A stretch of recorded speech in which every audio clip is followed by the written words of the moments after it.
Hello friends, welcome to the new episode of my channel. আমি Prince. তো এই ভিডিওতে বেশ কয়েকটা ব্যাপার নিয়ে কথা বলবো। তো একদম প্রথমে যেটা নিয়ে কথা বলবো সেটা হচ্ছে বক্স অফিস নিয়ে। সেটা হচ্ছে ক্র্যাক এবং আরেকটা সিনেমা রিলিজ করেছিল আর্টিকেল 370, দুটোর বক্স অফিস নিয়ে কথা বলবো। তো আমি প্রথম থেকে বলে এসেছি যে আর্টিকেল 370 অনেকটা এগিয়ে রয়েছে বক্স অফিসে, কিন্তু এখন কিন্তু বলা যেতে পারে আকাশ পাতাল তফাৎ হয়ে গেছে দুটো সিনেমার বক্স অফিস। এবং যেরকমভাবে যে গতিতে আর্টিকেল 370 এগোচ্ছে, আমার কিন্তু মনে হয় এই সিনেমাটা one of the biggest hit হতে চলেছে এই বছরের সিনেমার বাজেট এবং কালেকশনের দিক দিয়ে বিচার করতে গেলে। তো সিনেমার বাজেট হচ্ছে মোটামুটি 20 কোটির মধ্যে, এবং এই সিনেমাটা অলরেডি 3 দিনে নিজের বাজেট কিন্তু তুলে ফেলেছে, যেটা এক কথায় অনবদ্য। রোববার দিনে কালেকশানে দারুণ গ্রোথ এসছে, শনিবার দিন মারাত্মক কালেকশান করেছে। তো খুব ভালো গতিতে কিন্তু এগোচ্ছে, এবং আজকেরও কিন্তু রীতিমতো কালেকশান কিন্তু একদম সেই ড্রপ হয়ে যাওয়ার মতো কিন্তু হয়নি, যথেষ্ট ভালো একটা গ্রোথ কিন্তু ধরে রেখেছে। তো আশা করা যায় এটা কিন্তু এই বছরের প্রথম one of the biggest hit এই সিনেমাটা হতে চলেছে। বাকি সিনেমাগুলো কী হয়েছে এখন যেগুলো রিলিজ করেছে, ফাইটার বলি বা তেরি বাতম এসে উলঝেছে, এগুলো মানে হিট হবার চেষ্টা করছে, এখানে কিন্তু পুরোপুরি হিট হয়ে যায়নি। ওয়ার্ল্ড ওয়াইড ধরলে হয়তো হিট আমরা বলে দিতে পারি, কিন্তু যদি ডোমেস্টিক বক্স অফিসের কথা বলি তাহলে কিন্তু প্রপারলি মানে যে হিট সুপার হিট এই ধরনের বক্স অফিস কিন্তু এখন অব্দি গুলো করতে পারেনি। এটা কিন্তু বাজেট ওয়াইজ যেরকম কালেকশন আমার মনে হচ্ছে করবে, এটা কিন্তু প্রথম সুপার হিট বা ব্লকবাস্টার কিন্তু হয়ে যেতে পারে যেরকম বইতে এগোচ্ছে।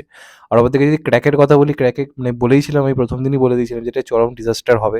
সিনেমার বাজেট প্রচণ্ড হাই, কিন্তু কালেকশন খুব খুব খুব বাজে হচ্ছে। প্রথম দিনের ওপেনিংটা খুব একটা কিন্তু খারাপ ছিল না, কিন্তু শনিবার মারাত্মক ড্রপ নেই এবং রোববারও কিন্তু কোনো রকম কিন্তু গ্রোথ নিতে পারেনি। এবং আর্টিকেল 370 ভালো চলার পরে লোকে এখন ওটাকেই ফার্স্ট চয়েস করে নিয়েছে, এটাকে জাস্ট মানে রিজেক্ট করে দিয়েছে। তো এই সিনেমাটা চরম ডিজাস্টার হতে চলেছে। এবং এই সিনেমাটা কোনোভাবেই হিট হওয়ার কোনো চান্স নেই। তো বিদ্যুৎ জামালের জন্য আরেকটা খারাপ বছর, সত্যি কথা বলতে গেলে এটা। বারবার চেষ্টা করছে অন্যরকম কিছু করার, বড় হিট দেওয়ার। আমার মনে হয় এখন উচিত ওকে বড় বড় প্রোডাকশন হাউস থেকে সুযোগ দেওয়া। বড় বড় সিনেমায় ভিলেন হিসেবে কাজ করলে আই থিঙ্ক বেটার হবে। সেটা পাঠান 2 হতে পারে বা সেটা অন্যান্য সিনেমা হতে পারে, যেখানে তাকে ভিলেন হিসেবে কাজ করানো হয়। আই থিঙ্ক তার জন্য আরও এটা বেটার হবে, কারণ সে একা একা যে কাজগুলো করছে, সে তার অ্যাকশনের দিক থেকে ভালো কিছু করার চেষ্টা করলেও স্টোরি ওয়াইজ সেরম দম থাকছে না। কিন্তু একটা প্রচণ্ড ট্যালেন্টেড একটা মানে শিল্পী বলা যেতে পারে আমাদের ভারতীয় সিনেমার দিক দিয়ে বিচার করলে, সে হারিয়ে যাক আমি সত্যি কথা বলতে চাই না। তো আমার মনে হয় কিন্তু বলিউড ইন্ডাস্ট্রির ভাবা উচিত বিদ্যুৎ জাম্বালকে নিয়ে, কারণ একা সে কতটা সার্ভাইভ করবে। সে চেষ্টা করছে বড় কিছু করার, কিন্তু আমার মনে হয় এবার ইন্ডাস্ট্রি একটু পাশে এগিয়ে আসা উচিত, যেমন টাইগার শ্রফের পাশে থাকে তেমন বিদ্যুৎ জামালেরও কিন্তু পাশে থাকা উচিত, কারণ বিদ্যুৎ Jamal far far better than tiger Shroff, এটা আমার মনে হয় অনেক বেশি ট্যালেন্টেড। তো সে হারিয়ে যাক এই ট্যালেন্ট, আমি সত্যি কথা বলতে গেলে এটা চাই না। তো যাই হোক, এটা নিয়ে তোমাদের মত অবশ্যই জানিও। এরপর যেটা নিয়ে বেসিক্যালি কথা বলবো সেটা হচ্ছে অ্যানিম্যাল পার্ক নিয়ে। অ্যানিম্যাল পার্ক সংক্রান্ত একটা বড় আপডেট সামনে আসছে, যে এই সিনেমাতে মানে অ্যানিম্যাল পার্কে কিন্তু আমরা একটা খুব ইম্পর্টেন্ট চরিত্র ভিকি কৌশলকে হয়তো পেতে পারি। এবার যদি এটা হয় আই থিঙ্ক খুব ভালো হবে। এবং হবে কিনা আমি বলতে পারছি না, কারণ এরকম অনেক খবরই বাতাসে ভাসছে। কারণ যেটা খবর, সেঞ্জিনেলা ফান্সিলির যে সিনেমাটা লাভ অ্যান্ড ওয়ার, সেখানে আমরা ভিকি কৌশল রণবীর কাপুরকে দেখতে পাবো। আবার এই সিনেমাতেও তারা একসঙ্গে কাজ করবে, এটা আমার ব্যক্তিগতভাবে তো মনে হচ্ছে না। লাভ অ্যান্ড ওয়ারটা তো ফাইনাল হয়ে গেছে, তো ওটা থেকে দেখা যাবে। এবার এটা নিয়ে অনেক রকম গুজব আসছে, যেহেতু অ্যানিমেল পার্কের হাইপ আছে, তো নানা রকম গুজব আসছে। মাঝখানে খবর হচ্ছিল শাহিদ কাপুর থাকতে পারে, মাঝখানে খবর হচ্ছিল পৃথ্বীরাজ সুকুমার থাকতে পারে, এখন আবার খবর আসছে ভিকি কৌশল। তো এর কোনো সত্যতা এই মুহূর্তে এই গ্যারেন্টি দিয়ে বলে দেওয়া মুশকিল। তবে যদি হয় আই থিঙ্ক খারাপ হবে না। কারণ ভিকি কৌশল একজন দুর্ধর্ষ অভিনেতা। নিজের অভিনয় দমে সিনেমা হিট করাবার মধ্যে যারা রয়েছে এই মুহূর্তে বলিউডে, তার মধ্যে ভিকি কৌশল কিন্তু অন্যতম। তো সেখান থেকে দাঁড়িয়ে যদি রণবীর কাপুর ভিকি কৌশল এক সিনেমায় থাকে, তো থাকবে একটা হাইপ তো অবশ্যই ক্রিয়েট রয়েছে, সেটা আরও বাড়বে। যাই হোক, এটা নিয়ে তোমাদের মত অবশ্যই জানিও। এরপর যেটা নিয়ে কথা বলবো সেটা হচ্ছে বড়ে মিয়াঁ ছোটে মিয়াঁ নিয়ে। বড়ে মিয়াঁ ছোটে মিয়াঁ সংক্রান্ত বড় যেটা আপডেট আসছে সেটা হচ্ছে এটাই। প্রথম গানটা দেখুন যেটা আসছে, সেটা মানে খুব যে বিরাট হিট হয়েছে তা নয়, তবে আস্তে আস্তে কিন্তু গানটার জনপ্রিয়তা বাড়ছে, গানটা নিয়ে রিলস বেসিক্যালি তৈরি হচ্ছে।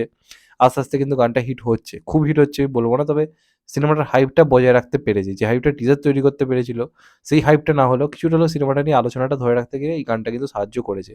তো এবার এই সিনেমার সেকেন্ড সং খুব শীঘ্রই হয়তো আসবে, এবং এই সিনেমায় কিন্তু বেশ অনেকগুলোই গান রয়েছে, যেটুকু খবর রয়েছে ৪ থেকে ৫ খানা পিওর মাস সং রয়েছে। প্রথম গানটা তো মানে অলরেডি এসছে। এবার সেকেন্ড গানটা সংক্রান্ত বড় আপডেট যেটা হচ্ছে, এই গানটা নাকি অরিজিৎ সিং গেয়েছে। এটা একটা বেসিক্যালি মানে লাভ পেপি সং হতে চলেছে, যেখানে আমরা মানে এদের দুজনে দুই হিরোইনকে একসঙ্গে আর কি দেখতে পাবো। প্রথমটা যেমন এরা দুজন ছিল, এখানে এরা এদের দুজন আর কি হিরোইনদের সঙ্গে আর কি গানটায় থাকবে।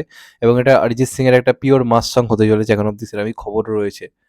তো দেখা যাক কবে আসে। এই গানটা নাকি দারুণভাবে কোরিওগ্রাফ করা হয়েছে, বিদেশে বড় করে শুটিং হয়েছে, যেটুকু খবর রয়েছে। তো দেখা যাক ফাইনালি গানটা কবে আসে। এবং অরিজিৎ সিং এর গান সিনেমার হাইপ বাড়িয়ে দেয়, এবং অক্ষয় কুমার অরিজিৎ সিং একটা সুপারহিট জুটি, তাদের গান যখনই এসে হিট হয়েছে, তো সেই হিসেবে একটা আশা রয়েছে যে এই গানটা কিন্তু আমার মনে হয় ভালো হাইপ ক্রিয়েট করবে, এবং সিনেমাটার হাইপ বাড়াতে আরও বিশেষভাবে আমার মনে হয় সাহায্য করবে। তো যাই হোক, ফাইনালি দেখা যাক কী হয়। আমি তো বেশ এক্সাইটেড রয়েছি এই গানটা নিয়ে। আমি চাইছিলাম এই সিনেমাটা অরিজিৎ সিং এর গান থাকুক, তো সেটা ফাইনালি থাকছে শুনে এক্সাইটমেন্ট কাজ করছে। এবার দেখা যাক কবে অ্যানাউন্সমেন্ট হয়, কবে আসে গানটা। যাই হোক, দেখা যাক শেষ অবধি। আর লাস্ট যেটা নিয়ে কথা বলবো সেটা হচ্ছে এসআরকের 'দ্য কিং' সিনেমাটা নিয়ে, যেটাতে আমরা এসআরকে এবং সুহানা খানকে একসঙ্গে দেখতে পাবো। যদিও এটা নিয়ে এসআরকে ফ্যান্সরাই খুবই ক্ষুব্ধ। তারা বলছে যে ডাইরেক্ট 'পাঠান 2' আনা যেত, 'রাজ অ্যান্ড ডিকের' কাজটা আনা যেত। কেন সুহানা খানের সঙ্গে সিনেমাটা আগে আনছে? এটা এসআরকের ক্যারিয়ারে হয়তো খারাপ ইমেজ ফেলবে। কারণ সুহানা খান জঘন্য অভিনয় করে। এটা মানে এসআরকে ফ্যান্সরাও অস্বীকার কিন্তু করছে না। তারাও সোশ্যাল মিডিয়াতে কিন্তু পোস্ট করছে। তো এই সিনেমাটাই নাকি এসআরকে সবার আগে আনতে চলেছে, যে কটা তার আপকামিং লাইন আপ রয়েছে, এবং খুব শীঘ্রই এটা একটা অ্যানাউন্সমেন্ট হবে এবং খুব সম্ভবত মে মাস থেকে এই সিনেমাটা কিন্তু শুটিং স্টার্ট হচ্ছে। এটা ডাইরেক্ট করবে সুজিত সরকার। সরি, একটু ভুল বললাম। কাহানি যিনি ডাইরেক্ট করেছিলেন সুজয় আরকি। তিনি এটা ডাইরেক্ট করছেন এবং এটাতে একটা অ্যাকশন সিকোয়েন্স রয়েছে। একটা না, বেশ কয়েকটা অ্যাকশন সিকোয়েন্স রয়েছে। সেই কাজগুলো কিন্তু করবে এখানে সিদ্ধার্থ নানন্দ। মানে ওই দায়িত্বটা তার উপর দেওয়া হয়েছে পুরোপুরি। কারণ সে যেহেতু অ্যাকশন ডাইরেকশনটা ভালো করে, সেই ব্যাপারটা বোঝে, তো সেই কারণে সেই দায়িত্বটা কিন্তু তাকে দেওয়া হচ্ছে। অপরদিকে যে আরকি ডাইরেক্টর, সে আগে এই ধরনের কাজ কখনো করেনি। এরকম পিওর মাস জনরার কাজ, অ্যাকশন মুভি, অ্যাকশন থ্রিলার টাইপের কাজ খুব একটা করেনি। তো দেখা যাক বাবা-মেয়ের যে জুড়িটাকে এখানে কিভাবে তারা প্রেজেন্ট করে। যদি ইন্টারেস্টিং ভাবে প্রেজেন্ট করতে পারে, আই থিংক কনটেন্ট ভালো হলে সিনেমাটা আমার মনে হয় চলবে। তো এটাই কিন্তু এসআরকের আপকামিং কাজ ফার্স্ট আসছে। আমি বলেইছিলাম আগের দিন 'পাঠান 2' নিয়ে কথা বলার সময় যে 'পাঠান 2' নভেম্বরে শুট হবে। তার আগে এসআরকে অন্য একটা সিনেমা শুট করবে। অনেকের বক্তব্য ছিল সেটা 'রাজ অ্যান্ড ডিকের' কাজটা। তবে না, এখন যেটা জানা যাচ্ছে, হিমেশ মানকাড়ও যেটা পোস্ট করেছে সেই হিসেবে যেটা জানা যাচ্ছে, এসআরকে 'দ্য কিং' সিনেমাটার শুট আগে করতে চলেছে এবং এটা কিন্তু 2025 এর শুরুর দিকে আনার প্ল্যানিং চলছে। তো দেখা যাক ফাইনালি কি হয়। তোমাদের এটা নিয়ে কি মতামত অবশ্যই কমেন্ট করে জানাও। আর চ্যানেলটা নতুন হলে চ্যানেলটাকে সাবস্ক্রাইব করে দিও and hit the bell icon. ভালো থেকো সবাই। Take care. নমস্কার। আবার দেখা হবে এখন তো ভাই। সবাই ভালো থেকো, সুস্থ থেকো। নমস্কার। Take care. ভালো থেকো।